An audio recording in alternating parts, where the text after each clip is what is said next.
Welcome back to School of Speech, the podcast for school-based SLPs who are navigating real students, real systems, and real demands, and still want their work to be meaningful and evidence-based. I'm your host, Carolyn Dolby, and today's episode is a re-release of one of our most impactful and requested conversations featuring the incredible Carol Westby.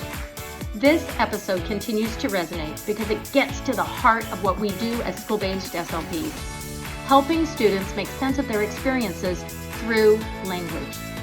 In this conversation, Dr. Westby unpacks the power of coherent personal storytelling, not just as an academic skill, but as a foundation for executive functioning, mental health, social connection, and self-identity.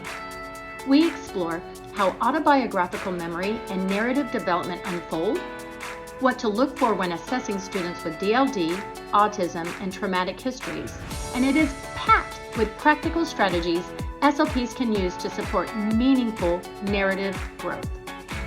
If you work with students who struggle to organize their thoughts, tell their stories, or make sense of their experiences, this episode is essential listening.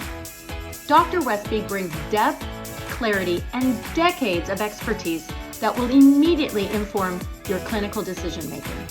Whether this is your first time listening or a return to a favorite episode, you will walk away renewed with insight into why storytelling matters and how school-based SLPs are uniquely positioned to support it. This is School of Speech. Let's get on with the show.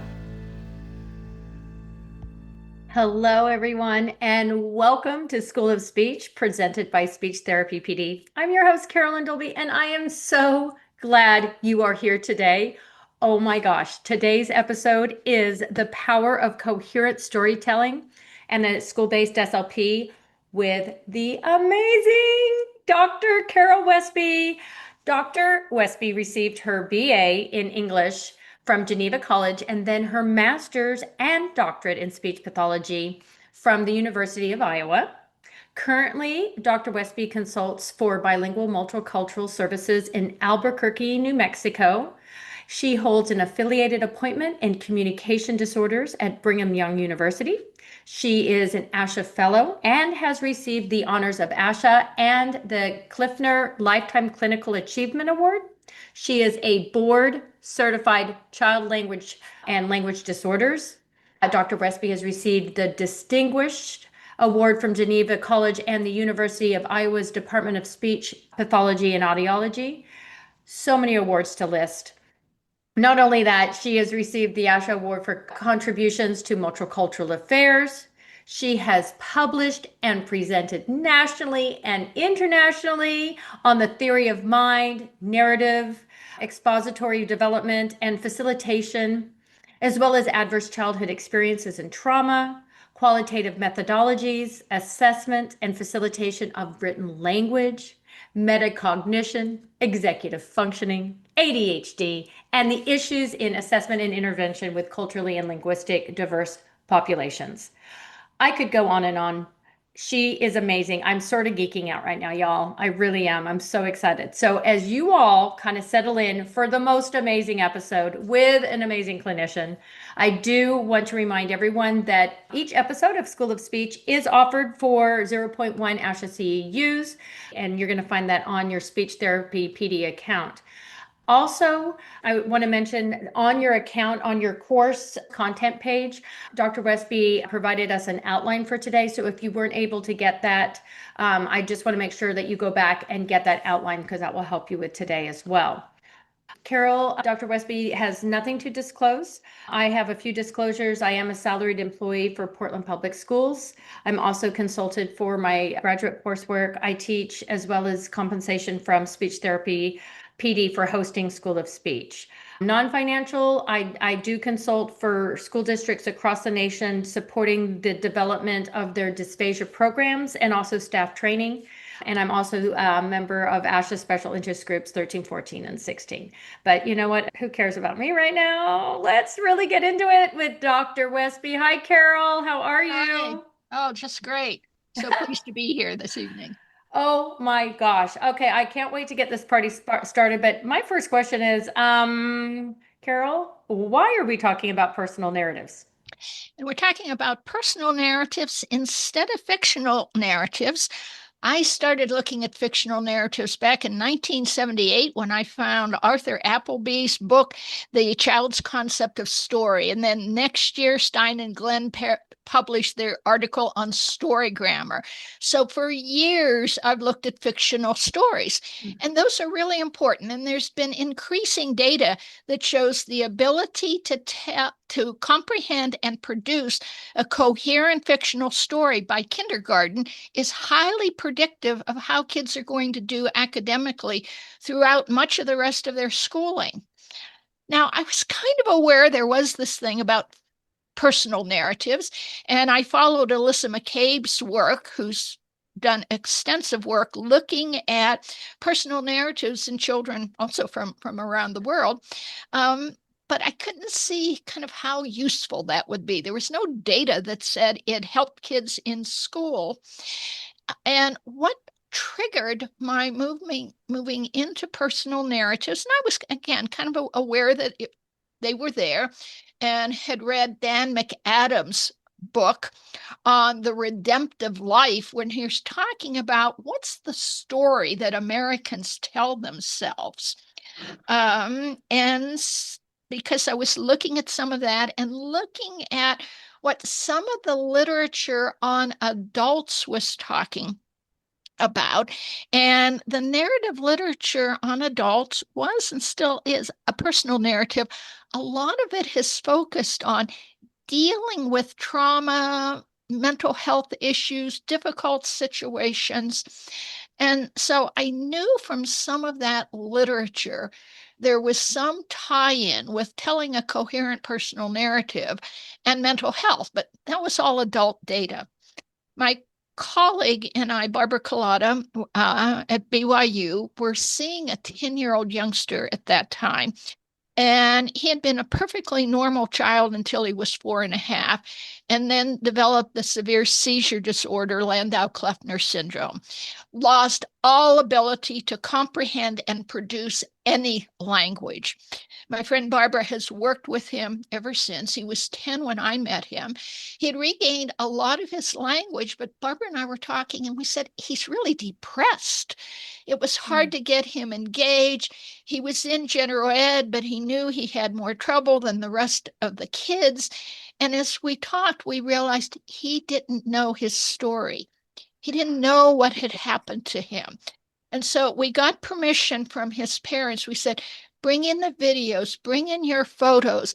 Can we help him tell his life story? And that's what got us into really looking at personal narratives. That young man is now 20.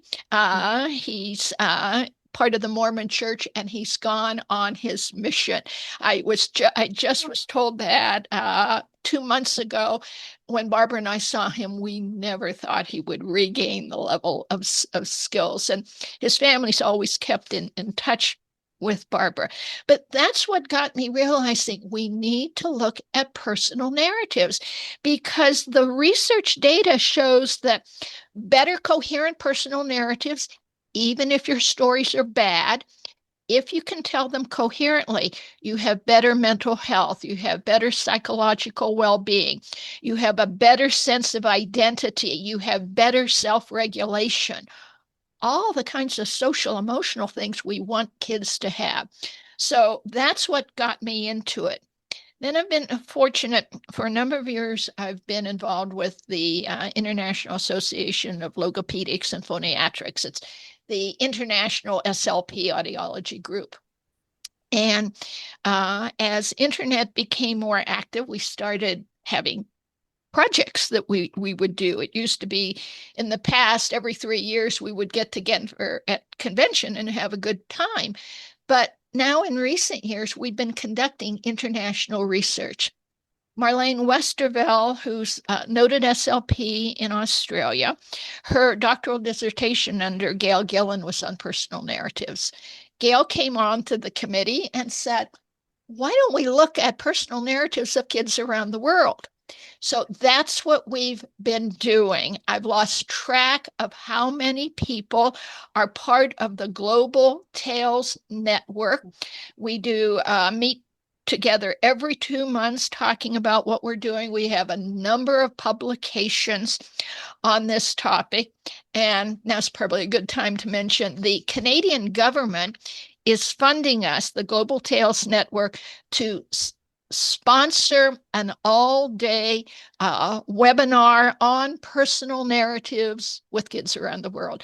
That will be totally free. You do have to register so that there's control and not anyone can jump in, but it's totally free. It will be kind of groups of timeframes around the day to accommodate people worldwide, but it will also be recorded so people can go on later and get the information. And so, and I know that we want it, so here it goes. I just popped that into the chat. There's the website.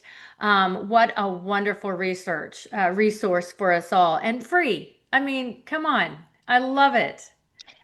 So if you go on the website, the preliminary schedule, the keynote speakers are up. I don't think other people are up because the rest of the reports have just been recently adjudicated, but you'll get an idea of what's happening. And it's been an exciting group to be with.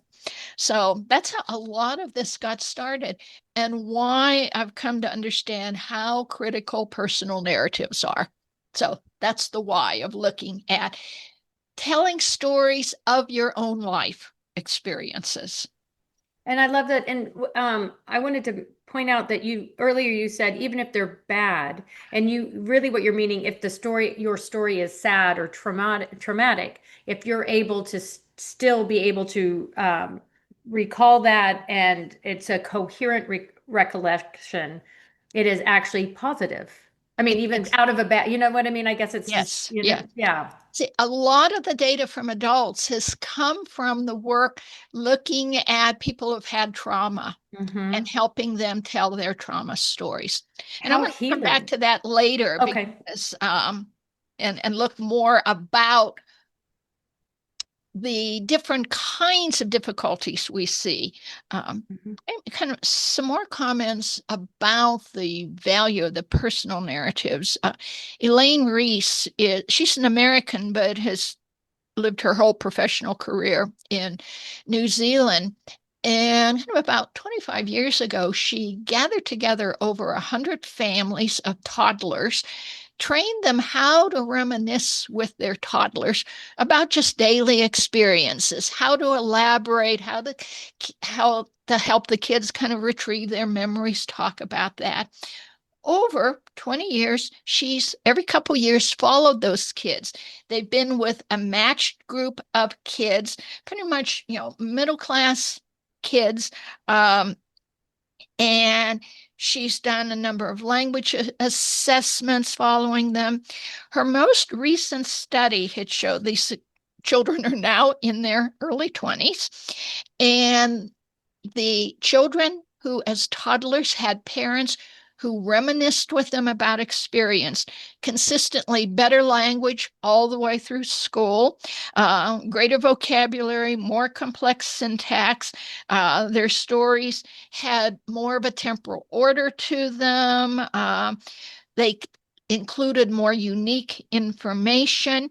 They talked more about their feelings. Other assessments showed they had better self-regulation.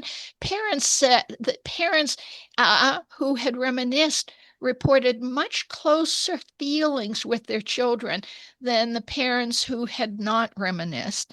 And the big thing, significantly less mental health problems in these young adults. So that's again why I want all of you that are listening to reminisce with kids, reminisce with your own children, reminisce with the children that are on your caseload.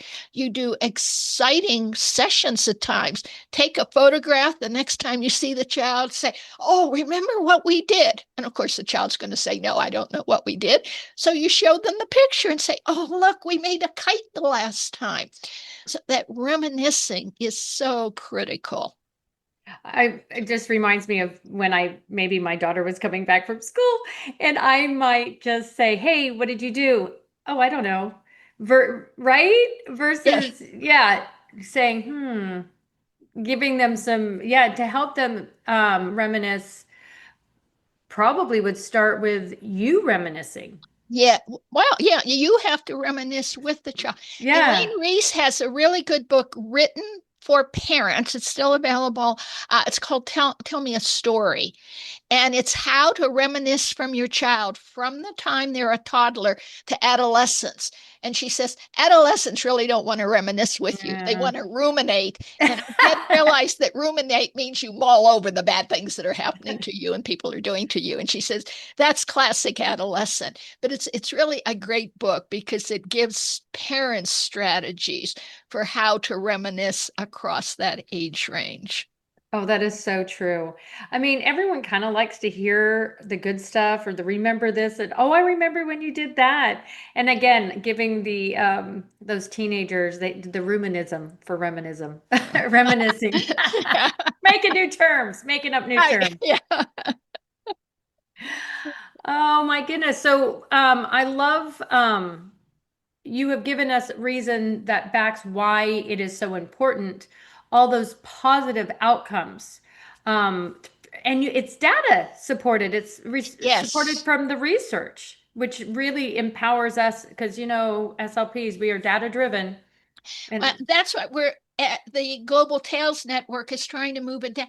Most of the personal narrative literature has been done with young adults and adults. mhm. Uh, there's no reason to believe if that's happening with them, how important it might be for children to have these skills. And increasingly, again, I've been working closely these last couple months with Angel Chan from Hong Kong. And unfortunately, kind of like the rest of the world, she says, increasing numbers of school age children in Hong Kong are exhibiting significant mental health problems. Mm. And so we're looking at, again, collecting, already do have Cantonese data from Hong Kong, but the real importance of doing this, um, in order to tell your personal stories, you have to have autobiographical memory. That's your memory for your personal experiences. And clearly, you can't tell a personal story if you can't retrieve that experience from memory. And there's been a lot of work. Again, a lot of this has come out of the work with adults with trauma. Uh, we now know that autobiographical memory has two components. There's the semantic component, that's knowing facts. What happened, where was it, and when was it? And that's handled particularly by the hippocampus. And then there's episodic memory that needs that hippocampus, but it's really dependent on the amygdala. And the episodic memory is all of your sensory memories. What did I smell, taste, hear, feel? What was I thinking at the time? How was I feeling? How was my body reacting? That's the episodic piece. Right? And those pieces can get separated. Uh, and when I'm going to come back to that again too, but Yeah, want to talk again a little more since we brought up reminiscing. Reminiscing helps develop the autobiographical memory. there you go. That's Okay. so critical. And so that's what you're trying to do with that reminiscing. And we're going to keep coming back in this session to that idea of reminiscing. Uh, and much of the data we have on the effects of reminiscing, again, come from Elaine Reese, come out of Western cultures. That's why Angel Chan and I are wanting to get data on how Chinese parents reminisce. Uh, but you start reminiscing, well, you might even start before your youngster can even talk. As you're holding your infant, you're reminiscing of thinking about the day she was born and what happened. And you may even be, talking aloud to her as that's going on. Around 18 months, children let you know they're remembering something. Now, Babies have memory before that, but we don't know what it is. But around 18 months, they now have words. An example of this, let's say a toddler earlier in the day has gotten her hand caught in the door and cut her fingers, and mom puts a Band-Aid on. It's the afternoon, and she goes up to the door and go, owie, owie. And mom, oh, you're remembering. And mom reminisces. You're right. You got your fingers caught in the door. It hurt.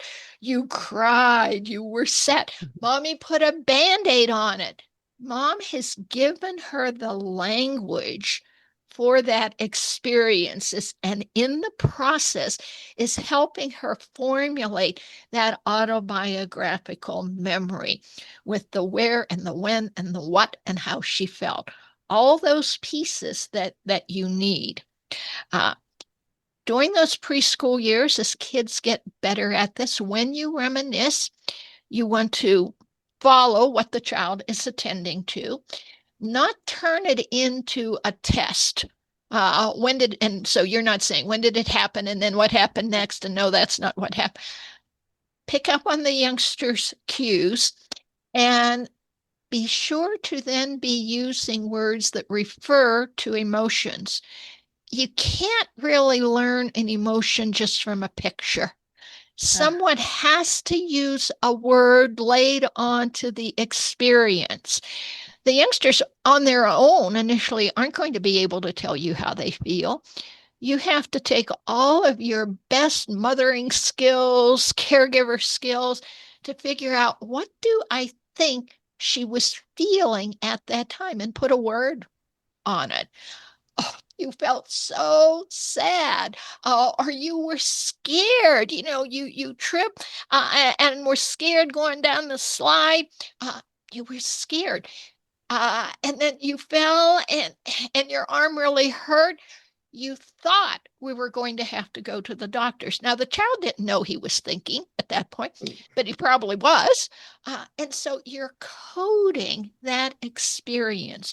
You're elaborating on that experience. So all of that, by the time a child is 5, they should be able to give you the gist of an experience that they've had in a couple sentences that are in a sequence, and kind of letting you know how they felt about it.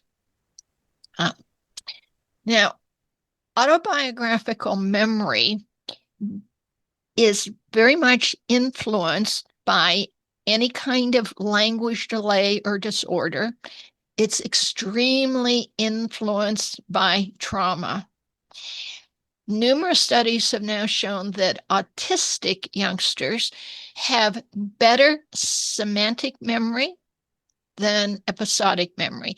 That means they remember more of the facts. Where were we and when did it happen? But they don't remember much of the rest of it. How did they feel? What were they thinking? How was their body reacting? I haven't seen an explanation of that, but I suspect part of why that's happening, we know that a lot of autistic individuals don't have a good body sense. They don't have what we call interoception. They don't have a good sense of how my body is reacting at the time.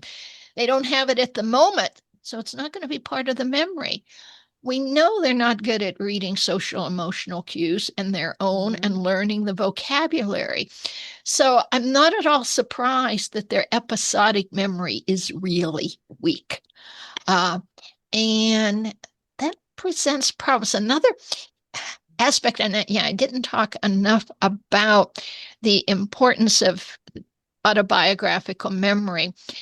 Sometimes autobiographical memory is called mental time travel. You travel to the past. So, I can talk about my vacation in Colombia last Christmas and how hot it was on that 15-kilometer hike.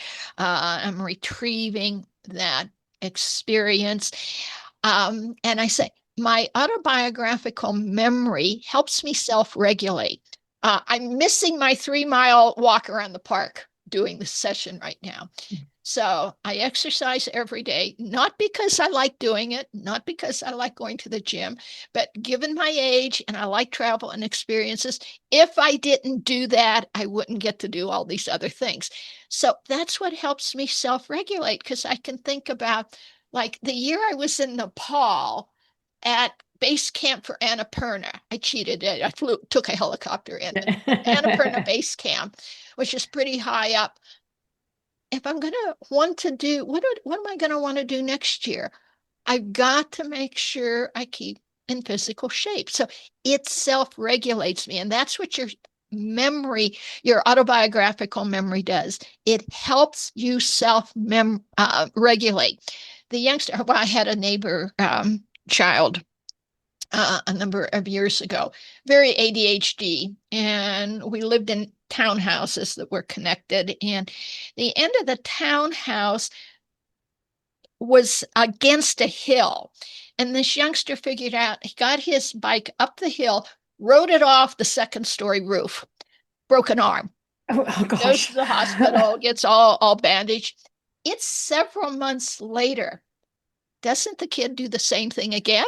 Back in the No. hospital, at which point the hospital staff are referring him to protection and advocacy because they think the parents are abusive. And I said, no, he's ADHD. He does not have good memory. He did not retrieve what happened to him several months earlier. So that's again why this autobiographical memory is so important. And I know a lot of SLPs are working on executive function. This Sure. becomes a really important part of the executive function. Maybe a missing piece to that, perhaps. Yes, that's a good piece. Sarah Ward, who does a lot with executive function, will talk about that too. Mm-hmm. So she's aware of it, but it is an extremely important part of executive function. So realize your kids, if they're autistic, they're going to have pretty marked problems with episodic memory. Another interesting fact, and this keeps coming up, and it's coming up in the data we're getting from the Chinese autistic kids now, too. When they tell their stories, they're more likely to tell it from the point of view of an observer, as though they're standing by watching. Most individuals, when they tell their stories, tell it from the first person, Mm-hmm. through my eyes. Autistic individuals are less likely to do that. And again, they don't have a sense of their own body. Mm-hmm. They don't include themselves as frequently in their own stories. When the Indian doctoral student has data on her autistic young Hindi-speaking autistic youngsters, and she was finding that they mentioned other people more in their stories than themselves.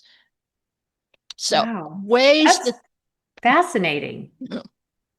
uh, that's why, again, you need to work on the autobiographical memory with the autistic child, because it's an area that's problematic. They don't think about themselves engaging with other people. Um, I loved how you called autobiographical memory, which is a mouthful for a kiddo, mental time travel. okay. That got me as a clinician going, oh my gosh, I'm stealing that. That is such a motivating way to get a child engaged. If they think they're going to time travel, and to put that, to make it that exciting, that it going back a mental time travel is something that we can do because we're magical. You can see Right. I love kids. Well, and then see, the flip of that is the research is called future mental time travel, when you're engaging and planning. Oh So my you can gosh. travel to the past. The better your memory for the past, the better your future time travel. You're blowing my mind right now. I am loving that because, okay, so mental mind travel, we're going to do mental time travel. Then, then because we need for perspective and inferencing and what might happen, doing future time travel. Oh Right. my Yes. gosh. Yes. Light bulb going on right here. I know everybody else listening is probably is too, but I am geeking out. I love this. I love this, Carol. Oh my So God. you can Okay. see why we're so excited about Yes. this. Yes. Wow. Uh, All right. and again, then realize kids with ADHD Mm-hmm. tend to have better episodic memory, weaker semantic. They're bad at remembering facts. They're bad at when you're trying to teach them facts in the classroom. They don't hang on to that. Now, Yeah. they have better memory for aspects of the episodic, but because of the attentional problems, it becomes very disorganized. Mm-hmm. Mm-hmm. So if you help them retrieve, and one way you can also help them retrieve is often use icons. If you get the kids used to, okay, we're going to try and remember what you tasted, what you smelled, what you saw, and a little icon to just help them remember. Because, well, for all of the kids, we find that they often have more pieces of memory than they can retrieve. Some of Okay. them, it hasn't been encoded, and so they can't retrieve it. But there are other kids that on their own just kind of don't know how to go about retrieving something. Mm-hmm. And that's where you're kind of triggering that I can be like that helpful. using that visual part, using icons, but immediately I was like a sensory storytell. I'm sorry, you're like sparking everything in me. I can't wait to bring this back. I love stuff like this. Oh my gosh, I was meant to hear this today. Okay. And then Mm. I forgot, I should have brought Tiffany Hutchins' book out. It's back on one of the Oh. other bookshelves. Tiffany Hutchins had a whole book published a year and a half ago on promoting autobiographical memory in autistic kids, but it's good for anybody of any age. Published by Brooks. Okay. We'll talk a lot about the things I've been talking about today. And the author's Tiffany. Tiffany Hutchins. Okay, I'm gonna get that. Yeah. Yeah. Yeah. Okay. Okay. Kids with DLD, developmental language disorder, usually just have poor, both aspects of memory are poor. So there's just not as much detail. Similar thing happens with deaf individuals. Uh, Hmm. I have one of our colleagues, one is now a young adult, was deaf, was born without ears. I work for her mother who owns the company. That young woman is now a speech language pathologist. Amazing story there. But as we've been over the years had worked with her, and when I started talking about memory, and she realized it's all kind of just a mush. I don't know. It's like it all just kind of blends together. She said, I know that we would go camping a lot, but it was like one big camping trip. None of it was separated. And I think a big piece of that was if you're not hearing very much, it's hard to encode that information. Um, and Hey, before I forget, who was the author? We did have this question. Who was the author of Tell Me a Story? I meant to write that one down oh, too. Elaine Reese. Elaine Reese. Okay. Elaine Reese. Yeah, Great. Okay. that's it. Yeah, yeah. It's getting transcribed. And I still have been able to find it on Amazon. You might have to buy a used copy, but it's really very good. Yeah. Okay. Uh, and as I was mentioning, a lot of the research on autobiographical memory has come from trauma studies, uh, because there's a lot of evidence to support that PTSD is associated with autobiographical memory problems. Uh, Mm. PTSD will often get triggered by a sight, a sound, a smell. That's episodic. Okay. It's not attached to the time and the place. So it's like it's happening to you right now. So some of the researchers have suggested what happens is somehow there's a disconnect between the hippocampus and the amygdala. More recently, people are suggesting when you're in real trauma, the amygdala takes over and the hippocampus just shuts down and doesn't get activated. And so all of that sensory information never gets encoded to time and place. And that's what triggers the PTSD. So there's a whole therapy that's been around for quite some time with adults called narrative exposure therapy. Well known, has good data behind it. And now there's a child version called KidNet, and that was developed in Germany. And I was in Germany in 2015, and then in Greece when thousands and thousands of people from the Mideast, particularly Syria, were coming into Europe. And one of my German colleagues was saying, we're overwhelmed. We've got all these kids. They're just horrendous kinds of difficulties, emotional problems. There's no way they had the mental health professionals to deal with so many youngsters. And they, again, had already been doing KidNet with adults for a number of years, or rather narrative exposure. And they figured out how to modify it and how to train adults who weren't mental health providers, but adults that had, some educational background and could learn about this. They trained individuals to work with these youngsters who were coming from these horrendous traumas. A Syrian doctor has called it human devastation syndrome. Said the trauma is so severe. And I think about that, what's happening now in the Mideast, but the trauma in those situations is so severe. And so there's now data that shows that's been effective with kids. Okay. And again, we're going to come back to how to use some of this because I want people to have some idea of how you can use KidNet in some of your own work. So kind of moving through the outline, kind of now going to look at some of the ways we're assessing the personal narratives. And as I said, we're part of the Global Tales Consortium. In your handout, this wasn't initially intended as a handout, but that's fine. There's a link to the Open Science Framework. And we have a Global Tales page there that will have the protocol for eliciting the personal narratives.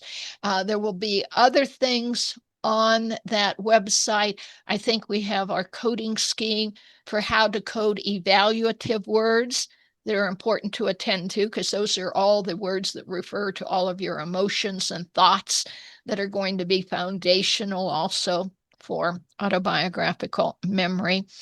And so, yeah, we probably have 30 different languages we've now dealt with in getting data from 10-year-olds.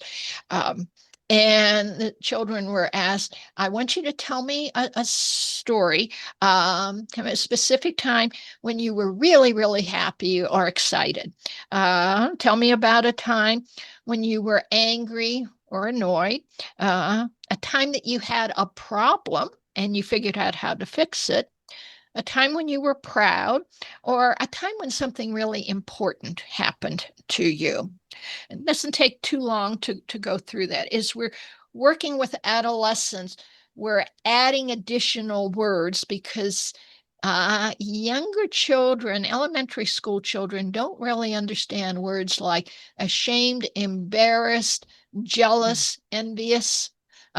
If you've watched the second Inside Out, they deal with some of these higher levels because Riley in that movie now is in adolescence, so she's dealing with some emotions. In the first Inside Out, it was only happy, sad, mad, afraid, and disgusted. But now they've added to that. So we're doing that as we're now beginning to look more at adolescence.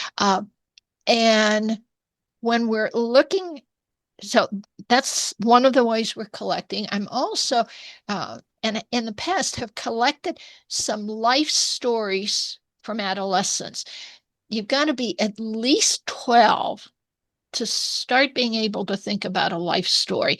Mm. And I think if you have any kind of language impairment, you're going to be quite a bit older. Uh, with high school students, and we've done this even with high schoolers with DLD, something like, and we've had them sometimes write the story. I want you to think about what happened in your life since you were born and kind of up to now. You can write about the most important things or what changes have happened in your life since you were born and up to now. And you can tell me about other things that you've experienced. Imagine that you're writing the story of your life to someone who would really like to know about you. And so we have gotten that kind of data from high school students. And in adolescence, kids develop what we call autobiographical reasoning. It's a Mm. adolescent skill. They're now reflecting on themselves. What kind of person am I? I'm a pretty caring kind of person. Sometimes I procrastinate. And in the process, they're thinking back to experiences. And when you reflect on your life, you're thinking about different kinds of things you did and didn't do. What kind of person are you if you do and don't do these certain kinds of things? And you start seeing cause effect relationships more explicitly. Oh, I'm doing this because I like this, or I'm not doing it because I don't. And you see them much more reasoning about their behavior, what's happened. They're developing a different kind of cause effect. If I'm looking at across stories, um, 8-year-olds become aware that when I tell you the story, it should be more than I got up, I brushed my teeth, I put on my shoes, I put on my pants, Mm-hmm. I ate breakfast. That doesn't count. 8-year-olds generally know the story needs to have some point. Uh, Elementary school kids, personal narratives, you're working on a temporal sequence. They're trying to get the vocabulary down for a temporal sequence and talk about the sequence, and they start adding detail. It's not until they're 12 or above that they start really understanding cause effect with themselves as a person. Earlier, they understand cause effect. I slipped on the ice and broke my arm. That's physical cause effect. That's not something that is related to the person they are. What's Mm-hmm. happening in adolescence, they start thinking about what kind of person am I and why do I do and don't do these certain things? So, very important aspect of autobiographical memory and how they're going to reflect on those experiences. So, with those kids, that we're working a lot more on causality and we're looking for causal connections in the stories. Late adolescence, 16 to 20, they start seeing themes. They start seeing themes that recur in their lives, things that they keep doing or not doing. And Mm-hmm. this is where mental health people sometimes help them restructure the stories they're telling themselves, because people can get in the rut of telling themselves very negative stories. Yes, And so they have to be reframed. that is true. Sometimes, that what is that? That prophecy, if you, Yeah, yeah, yeah, yes, self-fulfilling, sorry, self-fulfilling yeah, prophecy. If yeah. you constantly say, "Oh, I'm a lazy person. I'm a lazy person. Right, I never do this." exactly. Right, reframing that. Right. Right. Yes. Oh, it's An powerful. extremely important part. You can't really easily do that with younger ones, but you Sure. can with adolescents, and you need to with adolescents. And Hmm. a friend of mine has an adopted granddaughter who was adopted at 12, horrendous background experiences. And she's now in her mid 20s and still struggle with this because anything that happens, she will turn it into a contamination story. And Mm. we try to remind her, here's how your life changed when you were 12. You were no longer on the streets. You were no longer watching all this was going on. You were no longer involved with drugs. And it's like, we'll get through, and then something will happen. And I think we're dealing with some post-traumatic stress will get triggered, and she'll flip into a contamination story. Mm-hmm. And so it's been, years of working with her, helping her see what's the change. You're no longer in that situation. Here's what you do so that you don't get back in a situation like that. That is powerful. So, but when we're then evaluating the stories, I think a lot of the people watching today know how to do story grammar analysis of fictional stories. There are a lot of protocols for that. Doug Peterson has a really nice one. Well, and you can do story grammar analysis if the personal story is about a particular problem, because that's what story grammar was based on. The character had a problem that they had to solve.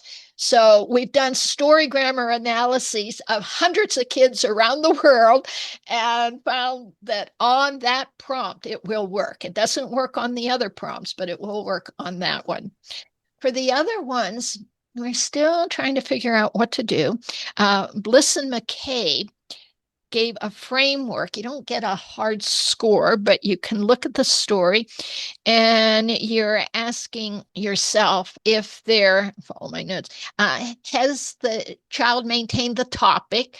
There's an order in the sentences. There's a chronology. They're not skipping all over. So the youngster with ADHD, it's like, where are we going in this? So you're looking, is there a topic? Are all these pieces you're telling me about the same story? How many sentences am I getting in order? Is the referencing clear? Or do I get, he had it and he took it and he wanted it, but he got it instead? I'm trying to figure out, okay, how many he's were there? Or was it all the same he? Okay. So is the referencing clear?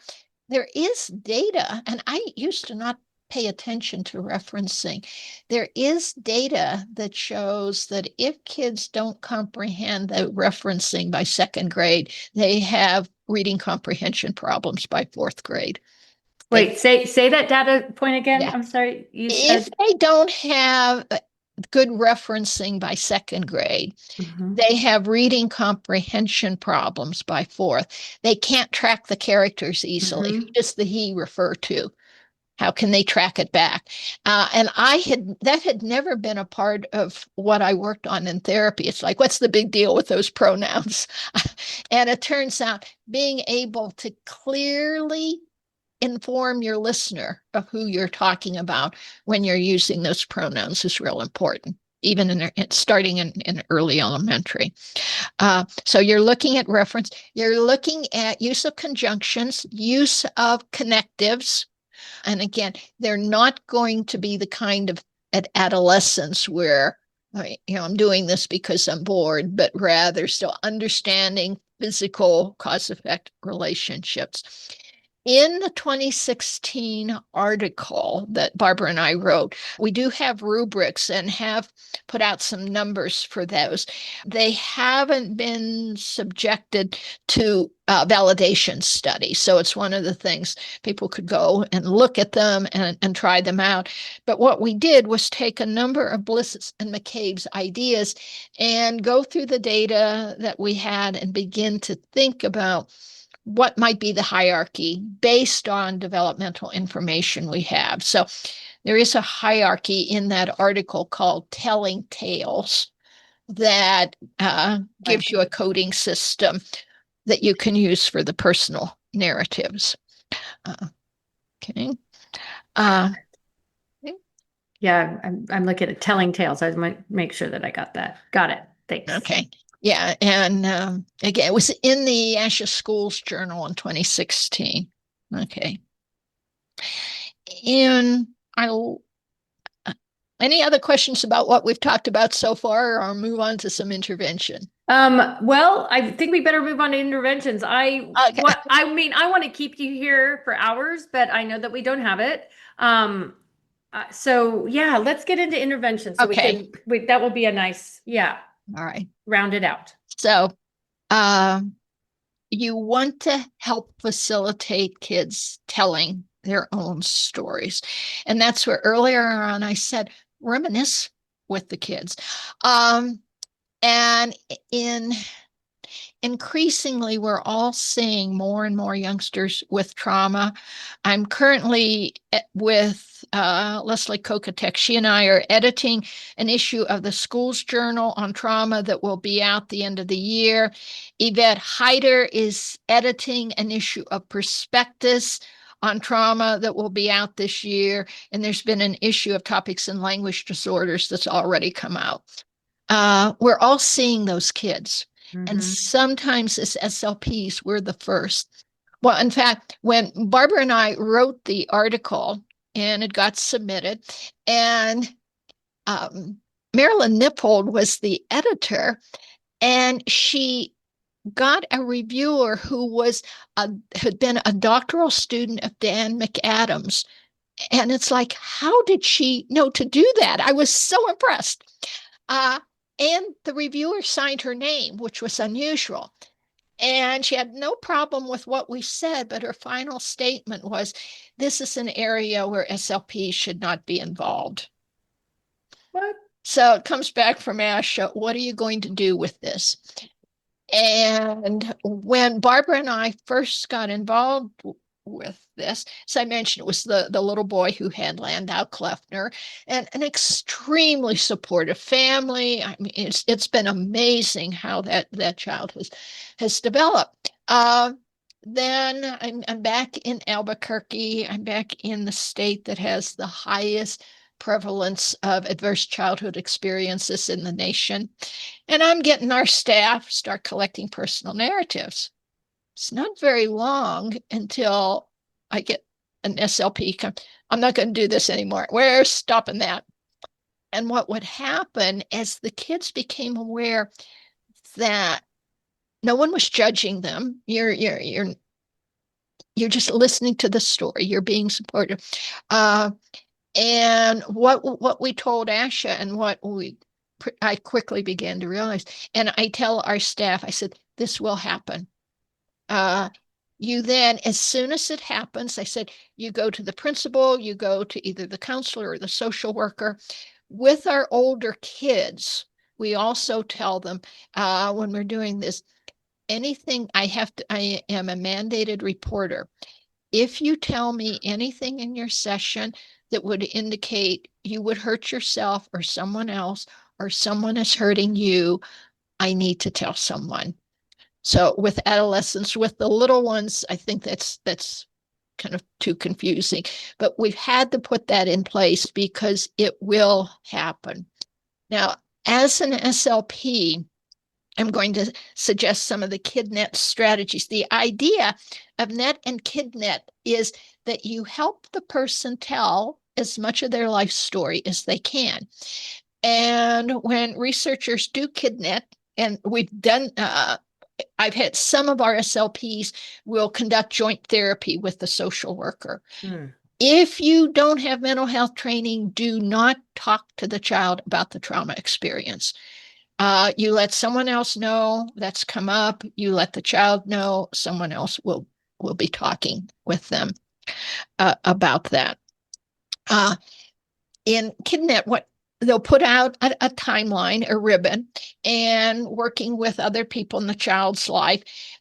For a positive thing, they'll put a flower. So they'll put a flower at the child's birth, any other thing. And then they'll put a stone for trauma pieces. They'll put a stick if there's been some kind of physical trauma. And the person is to tell their story. They use the same framework with adults. As an SLP, again, I'm really adamant about this. Do not try to get the child to tell their life story. What our role is to help them tell a coherent personal story. Individuals that have trauma not only can't talk about the trauma, they can't tell about the fun trip they had over the weekend. Their memories, forming autobiographical memories has been damaged. And that's where, as an SLP, you have a tremendous role. And that's where I'm always after my staff, do fun activities so you have something to reminisce about. And that's what you reminisce about. On the field trips, like, last week was field trips for everyone. And so the SLPs are going on the kids' field trips with them. So you reminisce about those experiences. And when you're reminiscing, again, don't turn it into a test, but as you're talking about the experience, you want to talk about the semantic components and the episodic components. So you're going to be talking about where you went. Popular trip for us in the fall was going to the balloon fiesta. So where did we go? Oh, yeah, we went to the balloon fiesta. Where were we? We were at Balloon Fiesta Park. When did we go? Well, it's always the first week of October. What were some things that happened there? Oh, well, you always eat breakfast burritos, and then you're going to watch the balloons inflate. That's semantic. So you help the child retrieve and you try to incorporate them, getting them to add pieces. You're adding pieces. Then you also want to talk about all the episodic pieces. And one year, our kids were really fortunate. The SLP and teacher convinced some pilots to tether the balloons, and the kids got to go up on a tethered balloon. Oh my So, gosh. so what are the senses? What did you hear? Oh, when they pull the cord, the flame is so loud and it's so hot. Uh, so yeah, I heard the noise was loud and it was hot. And what did you see? Well, when we got up there, everything got really tiny. So you're helping them retrieve that experience. What were you thinking? How's he driving this balloon? How's he going to get us down? Yeah, those are things you were thinking. How were you feeling? Well, I was really scared when we left off, but then I was really excited to do this. How was your body feeling? How was your tummy feeling? It always come out kind of strange there. So help them retrieve all of those all of those episodic elements as you're helping them retrieve that autobiographical memory. Okay? So the major strategy we use when you reminisce, and as you're doing that, you need to put emotions onto it. Emotions consolidate our memory. And that's why all of our autobiographical memories, think about your own memories. Your autobiographical memories are strongest when there's been an emotional piece attached. So you need to link the emotions. And again, most of our kids won't think about them. They often say, I don't know how I feel. So teach the emotion words and also realize that all emotions are on a range. On the handout you have, I have 3 on a range. You can make these ranges bigger. So instead of just being happy, if I'm just a teeny tiny bit happy, I'm contented. If I'm really, really happy, I'm so excited. I can be sad. If I'm just a little bit sad, we say I'm blue. Mm-hmm. If I've never felt this sad. I'm just devastated. So also teach kids the range of those emotion terms. And then the last strategy has to deal with traits. Remember, I mentioned that adolescents start being able to reflect on themselves. What kind of person am I? Some of that's physical. I'm strong, I'm small, I'm short, I'm tall. But a big piece are those psychological traits. I'm curious, I'm adventuresome, I'm conscientious, I'm a procrastinator. You have to really teach these for the kids we're seeing.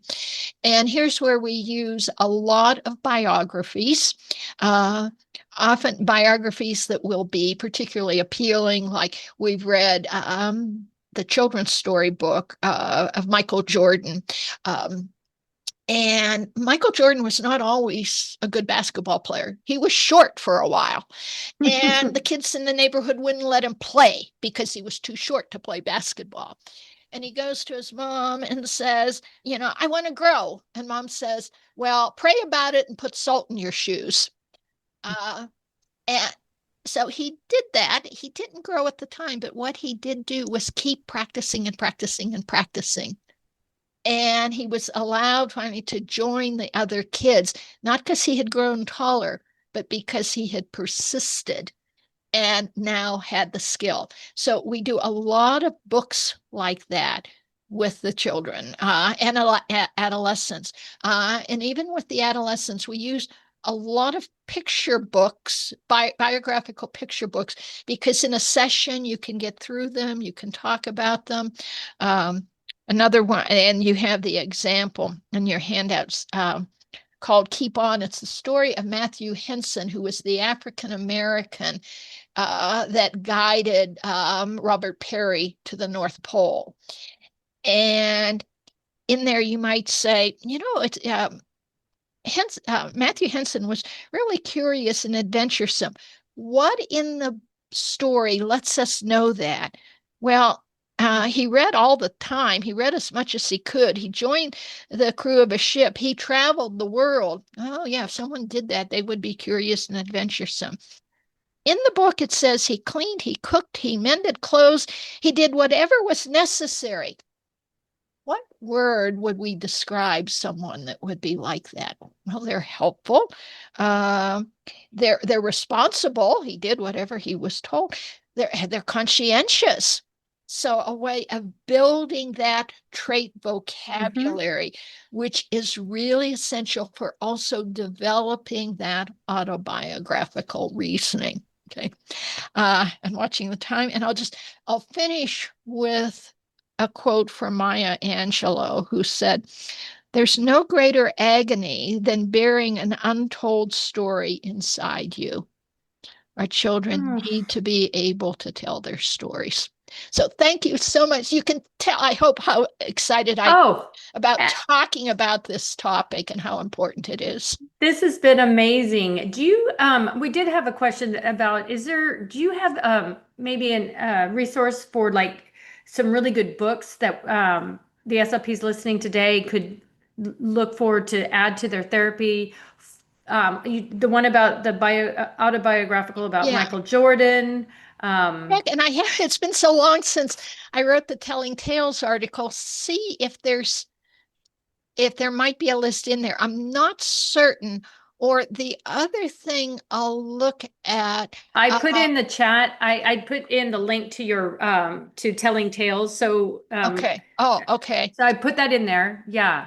I'll also look, I might have done some writings in word of mouth that might have some of those, but I'll have to go back and look at those. But and we try to start with particularly books that we think will hook the children that we're dealing with. So certainly living in the South West, we do books on the code talkers, because a lot of the population we're seeing are native. There's one, Balloons Over Broadway. That's the story of Tony Sarge, who was an immigrant. He is responsible for the helium balloons that fly in the Macy's Day Parade. Now, he's not from here, but we do that book because our kids know so much about balloons. So we're looking for things that link them in, because you're wanting them to see that trait, because you want them to be able to develop those positive traits in themselves. So you want them to be able to make a connection with the people in those stories. Oh my gosh, Carol, everybody is jumping in the chat and saying all the things I want to say too. This has been absolutely wonderful. We could keep listening to you for just hours. We are so blessed that you were with us today, and this is just amazing. And the way that you laid it out was so good, with how to assess for the ability for a personal narrative. Well, started out with why why we need to develop personal narratives, and the positive outcomes that come from that, and then how to assess for those personal narratives, and then also look when you broke it down to the semantics and the episodic and breaking that down. And then not only did you give us that, you gave us what to look for, that a child on the spectrum is going to have better semantics than episodic, whereas ADHD profile would have better episodic than semantic. I mean, I'm writing this down. I am eating this up. This has just been amazing. Yes, I know people are wanting this to be longer. Well, guess what? We might just ask her back. I think we're going to be asking her back. I know we are. I want to be respectful of everybody's time. Again, Carol, this has been amazing. Thank you so very much. If you guys enjoyed this episode, be sure to give us a like, leave us a review, share it with your other fellow SLPs, School of Speech. Don't forget that each episode of School of Speech is offered for 0.1 ASHA CEUs. We're getting like part 2. Please, Carol, please. So yeah, you better believe it. I'm going to make her come back. Not a threat, just a please, please. All right, guys. I want to thank everyone today. Carol, thank you so much. Have a blessed day. Thank you, everyone. Bye, guys. Okay, thanks so much. Bye-bye.